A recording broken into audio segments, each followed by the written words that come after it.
அனைவருக்கும் வணக்கம். நம்ம இந்த வீடியோவில் திருக்குறளில் 8வது அதிகாரம் அன்புணர்வு பற்றி பார்க்க போகிறோம். திருவள்ளுவர் திருக்குறளில் 3 பிரிவை பிரிச்சிருக்கிறாரு.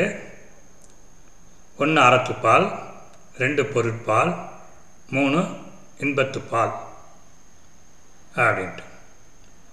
இந்த அறத்துப்பாலை பார்த்தீங்கன்னா அதை உட்பிரிவாக பாயிரம், இல்லறவியல், துறவரவியல், ஊழியல் அப்படின்னு பிரிச்சிருக்கிறார். பாயிரம் அதுக்கு ஒரு 4 அதிகாரம், இல்லறவியல் அதுக்கு ஒரு 20 அதிகாரம், துறவரவியல் அதுக்கு ஒரு 13 அதிகாரம், ஊழியல் அதுக்கு ஒரு அதிகாரம். மொத்தம் அறத்துப்பாலுக்கு 38 அதிகாரம் விட்டுருக்கிறார். பாயிரம் 4 அதிகாரம் தனித்தனியாக வீடியோ போட்டிருக்கிறோம். இல்லறவியலில் 3 அதிகாரம், அதாவது 5வது அதிகாரம் இல்வாழ்க்கை, 6வது அதிகாரம் வாழ்க்கை துணை நலம், 7வது அதிகாரம் மக்கட்பேறு. இது ஒன்றுக்கும் தனித்தனியாக வீடியோ போட்டிருக்கோம். பார்க்காதவங்க ஸ்பிரிச்சுவல் அருள் அப்படிங்கிற யூடியூப் சேனலில் போயிட்டு எல்லா வீடியோவும் பார்த்துக்கலாம். இன்றைக்கி வாங்க இல்லறவியலில் 8வது அதிகாரம் அன்புடைமை அப்படிங்கிறத பற்றி பார்க்கலாம். அன்புடைமை திருவள்ளுவர் என்ன சொல்றாருன்னா, பிறரிடம் அன்பு செலுத்த வேண்டும், பிறரிடம் அன்பு காட்ட வேண்டும் அப்படின்னு வலியுறுத்துறார். இதை 10 விதமாக நம்மளுக்கு சொல்லுது. அதிகாரங்கிறது ஒரு அதிகாரத்தில் 10 குறள் இருக்கு. அவர் திருவள்ளுவர் சொல்ல வேண்டிய கருத்து ஒன்று தான். இந்த அதிகாரம் 8ல் என்ன சொல்ல வராரு திருவள்ளுவர் அப்படின்னா, எல்லாரும் பிறரிடம் அன்பு காட்டுங்கள், பிறரிடம் அன்பு செலுத்துங்கள். அப்படி அன்பு செலுத்தினால், அன்பு செலுத்துவதுதான் வாழ்க்கை. அப்படி அன்பு செலுத்தாத வாழ்க்கையானது, அன்பு செலுத்திய வாழ்க்கை தான் இன்பமானது. அன்பு செலுத்தாத அன்பில்லாத வாழ்க்கை துன்பமயமானது. அன்புள்ளவங்க தான் பிறருக்கோசம் வாழ்வாங்க. அன்பு இல்லாதவங்க, அன்பற்றவர்கள் தனக்கோச வாழ்கிறவங்க. அன்புங்கிறது பாசத்தால் வருது, அதுக்கு அடைக்கக்கூடிய தாழ்பால்லாம் கிடையாது. அந்த பாச கண்ணீரே அவங்க நம்மள்கிட்ட அன்போடு இருக்கிறாங்க அப்படின்னு தெரிஞ்சிடும். அதனால் அன்போடு இருங்க. அன்போடு இருக்கிறவங்கள தான் மனிதர்கள்.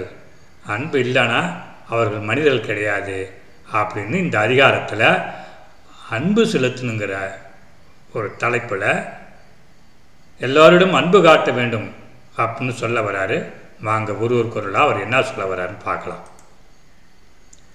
திருக்குறள் இல்லறவியல் அதிகாரம் 8 அன்புடைமை. பிறரிடம் அன்பு செலுத்த வேண்டும், பிறரிடம் அன்பு காட்ட வேண்டும், இதுதான் தலைப்பு. மொத்தம் 7 அதிகாரம் முடிச்சாச்சு. அதாவது 70 குறள் முடிச்சாச்சு. இப்போ 71, 8வது அதிகாரத்தில் 71வது குறள். அன்பிற்கும் உண்டோ அடைக்கும் தாள், ஆர்வலர் புன்கண்ணீர் பூசல் தரும். அன்பிற்கும் உண்டோ அடைக்கும் தாள், ஆர்வலர் புன்கண்ணீர் பூசல் தரும். அன்பை அடைத்து வைக்கக்கூடிய தாழ்பால் எதுவும் இல்லை. அன்புடையவர் விடும் கண்ணீர் அவரின் பாசத்தை காட்டுவிடும். அன்பை அடைக்கக்கூடிய தாழ்பால் மாதிரி, பூட்டு மாதிரி எதுவும் கிடையாது. அந்த பாசம் அந்த பாசத்தால் விடுற கண்ணீரே அவர் நம்ம மேலே பாசமாக இருக்கிறான்னு காட்டி கொடுத்துரும் அப்படின்னு 71வது குறள் மூலிமா சொல்கிறார். 72 அன்பிலார் எல்லாம் தமக்குரியர், அன்புடையார் என்பும் உரியர் பிறர்க்கு. அன்பு இல்லாதவர் எல்லா பொருளும் தனக்குத்தான் என உரிமை கொண்டாடி வாழ்வார். அன்புடையவர் தன் செல்வம், தன் உடம்பு என அனைத்துமே பிறருக்கு என வாழ்வார். அன்பு இல்லாதவங்க எல்லாமே எனக்கு தனக்குத்தான் அவங்களுக்குன்னு வச்சுக்குவாங்க, சுயநலக்காரங்க. ஆனால் அன்பு உடையவர்கள் அப்படி இருக்க மாட்டாங்க. தன் செல்வம், தன் பொருள், ஆவி, தன் உடம்பு என அனைத்துமே சமுதாயம் பயன்படுற மாதிரி பிறர்க்கோசம் வாழ்வாங்க அப்படின்னு 72வது குறள் மூலிமா அன்போட சிறப்பை நமக்கு சொல்கிறார். 73. அன்போடு இயைந்த வழக்கென்ப ஆறுயிருக்கு என்போடு இயைந்த தொடர்பு. நமது உயிர் உடலுடன் ஒட்டி கொண்டிருக்கிறது என்றால் அது அன்புடன் வாழும் நமது வாழ்க்கையினால் உண்டான பயன் என அறிய வேண்டும். நம்ம பிறரோட அன்போடு இருக்கிறதுனால தான் இந்த உயிர் இந்த உடம்போடு ஒட்டிகிட்ருக்கு, இல்லைனா இப்பயோ போயிடும் அப்படின்னு சொல்கிறாரு 73வது குறள் மூலிமா. 74. அன்பு ஈனும் ஆர்வம் உடைமை, அது ஈனும் நண்பு என்னும் நாடா சிறப்பு. அன்பு எல்லோரும் நம்மை விரும்பும்படி செய்து அதுவே நட்பு என்ற ஈடியனேற்ற உறவையும் சிறப்பையும் பெற்றுத்தரும். அன்போடு எல்லாத்துட்டையும் பேசணும் பழகணும் அப்படின்னா அது நம்மளை எல்லாத்துக்கும் பிடிக்கும். அதுதான் நம்மளுக்கு நட்பு உறவு என்ற சிறப்பையும் பெருமையும் பெற்றுத்தரும் அப்படின்னு அன்போட பெருமையை 74வது குறள் மூலிமா நம்மளுக்கு சொல்கிறார். 75. அன்புற்று அமர்ந்த வழக்கென்ப வையகத்து இன்புற்றார் எய்தும் சிறப்பு. உலகில் மகிழ்ச்சியாக வாழ்பவர் அடையும் பெருமைகள் அனைத்தும் அவர் பிறரிடம் அன்பு பாராட்டியதால் கிடைத்தது என்று சொல்வதுதான் உலக வழக்கம். ஒருத்தர் மகிழ்ச்சியாக இருக்கிறாரு, ஆனந்தமாக இருக்கிறாரு அப்படின்னா அதுக்கு என்ன அர்த்தம்னா அவர் பிறர்கிட்ட அன்போடு நடந்துக்கிட்டார், அதனால தான் அவர் மகிழ்ச்சியாக இருக்கிறாரு அப்படின்னு உலக வழக்கம் அதான் சொல்லும்.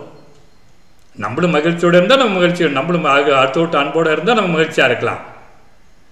நம்ம அடுத்தவங்களை வெறுத்தோம்னா அப்போ நம்மளுக்கு மகிழ்ச்சியாக இருக்க முடியாது. இதைத்தான் 75வது குறள் மூலிமா சொல்கிறார். 76. அறத்திற்கே அன்பு சார்பு என்ப அறியார், மரத்திற்கும் அகுதே துணை. அறம் செய்வதற்கு மட்டுமே அன்பு தேவை என்று அறியாதோர் சொல்வார். ஆனால் வீரத்திற்கும் அன்புதான் துணையாகும். தர்மகாரியம் செய்யணும்னா அன்போடு இருந்தால் போதும், அன்பு வச்சுருக்கிறவங்க வீரமாக இருக்க மாட்டாங்க அப்படின்னு தெரியாதவங்க சொல்லுவாங்க. ஆனால் உண்மையிலேயே வீரத்திற்கும் அன்பு தான் துணையாக நிற்கும். அதெல்லாம் அன்பு இருந்தால் தர்ம சிந்தனையும் வரும், வீரமும் வரும் அப்படின்னு 76வது குறள் மூலிமா சொல்கிறார். 77. என்பில் அதனை வெயில் போல காயுமே அன்பில் அதனை அறம். எலும்பில்லாத புழுக்களை வெயில் சுட்டு எரிப்பது போல அன்பில்லாதவரை அறமானது வாட்டி துன்புறுத்தும். எப்படி எலும்பில்லாத புழுலாம் வெயில் வந்தால் துடிச்சு கஷ்டப்படுதோ அதே போல் அன்பு இல்லாதவங்களை அறக்கடவுளானது வாட்டி துன்புறுத்தும், அவங்க வாழ்க்கையை கஷ்டப்படுத்தும். அதனால் அன்போடு இருங்க. புழு மாதிரி எலும்பில்லாத புழு மாதிரி வெயில் வந்தால் கஷ்டப்படுற மாதிரி அன்பில்லாதவன் இருந்து அறக்கடவுள் தண்டிக்கும் போது துன்புறுத்தும் போது கஷ்டப்படாதீங்க அப்படின்னு 77வது குறள் மூலிமா அன்போட சிறப்பை சொல்கிறார். 78. அன்பு அகத்து இல்லா உயிர் வாழ்க்கை வன்பார்க்கன் வற்றல் மரந்தளிர்த்து அற்று. வறண்ட பாலைவனத்தில் நீரின்றி வாடும் மரம் போல் மனத்தில் அன்பின்றி வாழ்ந்தால் வாழ்க்கையும் மகிழ்ச்சியின்றி துன்பமாகவே கழியும். எப்படி வறண்ட பாலைவனத்தில் ஒரு பட்டு போன மரம் துளிர் விடுறதுக்கு 4 இலை வறுத்துக்கு கஷ்டப்படுதோ அதே போல் அன்பு இல்லாமல் வாழ்ந்தாக்கா நம்ம வாழ்க்கையும் துன்பம் இல்லாமல் கஷ்டமாக தான் போயிட்டே இருக்கும், துன்பமாக தான் போயிட்டுருக்கோம் அப்படிங்கிறாரு 78வது குறள் மூலிமா. 79. புறத்து உறுப்பு எல்லாம் எவன் செய்யும் யாக்கை அகத்து உறுப்பு அன்பில் அவருக்கு. மனிதனின் உள்ளுறுப்பாகிய மனத்தில் அன்பு இல்லை என்றால் வெளி உறுப்புகள் எல்லாம் இருந்து என்ன பயன்? அதனால் ஒரு பயனும் இல்லை. வெளியில் கண்ணு காது மூக்கு தலை காய் காலு எல்லாம் இருக்கு, ஆனால் மனசில் அன்பு இல்லை, அதனால் உறுப்புன்னு இல்லைங்கிறாரு. வெளி உறுப்பு இவ்வளோ இருந்து புரோஜனமாக கிடையாது. மனத்தில் அன்பு அந்த ஒரு உறுப்பு அந்த ஒரு குணம் இருந்தால் போதும், வெளி உறுப்பினால் பயன். அந்த ஒரு மனம்ங்கிற அன்புங்கிற மனத்தில் அன்புங்கிற ஒரு குணம் பண்பு இல்லைன்னாக்கா வெளியில் எல்லா உறுப்புனாலும் ஒரு பயனும் இல்லை அப்படிங்கிறாரு 79வது குறள் மூலிமா. 80. அன்பின் வலியது உயிர்நிலை அகுதி இல்லார்க்கு என்பதோல் போர்த்த உடம்பு. அன்புள்ள கொண்ட உடம்புதான் உயிருள்ள உடம்பு. அன்பில்லாத உடல் எலும்பின் மேல் தோலை போர்த்தி மூடிய உயிரற்ற வெற்று உடம்பாகும். அன்பு உள்ள உடம்பு தான் உயிருள்ள மனித உடம்புங்கிறார். ஒருத்தன்ட்ட அன்பே இல்லை, யாருடையும் அன்பு செலுத்த மாட்டேங்கிறாரு, எல்லாரையும் கண்டாலும் வெறுக்கிறாரு, சின்ன குழந்தைய கண்டா கூட வெறுக்கிறாரு, நோயாளியை கண்டா கூட வெறுக்கிறாரு. அவர் மனசில் அன்பே இல்லை அப்படின்னா அவர் மனுஷனே கிடையாது, ஒரு உயிரற்ற வெற்று உடம்பு, சும்மா தோலை போட்டு மூடி இருக்கிறாங்க. அதாவது மனுஷன் கிடையாது, பிணங்கிறார். அன்புள்ள மனம்தான் உயிருள்ள மனிதன். அன்பு இல்லாதவர்கள் மனிதர்கள் கிடையாது, பிணம் என்று 80வது குறள் மூலிமா அன்பினுடைய வலிமையை, அன்பினுடைய சிறப்பை, அன்பினுடைய உயர்வை வலியுறுத்துகிறார். ஆதலால் நாமும் திருவள்ளுவர் கூற்றுப்படி, திருவள்ளுவர் சொல்லிய வழிகாட்டுதல் படி எல்லோரிடமும் அன்பு செலுத்துவோம்.